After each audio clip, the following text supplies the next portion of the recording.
Pinalagan ng Pangulo ang mga aligasyon na naging training ground ng terorismo ang Pilipinas dahil sa pagpunta rito ng dalawang suspect sa pamamaril sa Bondi Beach sa Australia. Nakatutok si Chino Gaston. Sa pagdiriwang ng ika-70 anibersaryo ng Armed Forces of the Philippines, pinalagan ni Pangulong Bongbong Marcos ang mga paratang na naging training ground ng terorismo ang Pilipinas dahil dumaan dito ang dalawang suspect sa madugong Bondi Beach shooting sa Australia. We also reject in the strongest term the recent misleading claims that portray our country as a training hotspot for terrorism. For years, we have acted decisively to dismantle terrorist networks.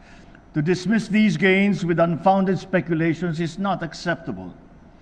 Nevertheless, we remain vigilant. Kinilala rin ng Pangulo ang kagitingan, katapatan at serbisyo ng mga sundalo.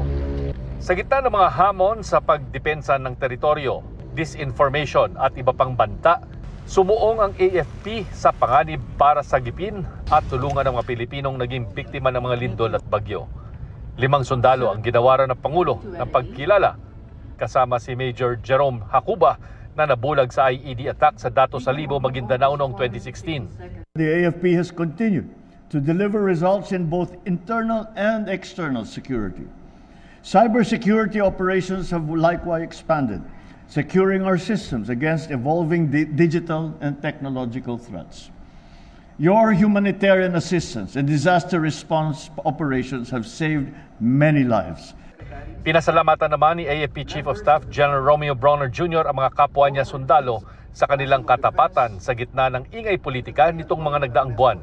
I would like also to express my profound gratitude to the Filipino people for your unwavering trust in the armed forces of the Philippines. I extend my snappiest salute to the gallant men and women of the armed forces of the Philippines. You have remained disciplined, professional, and united.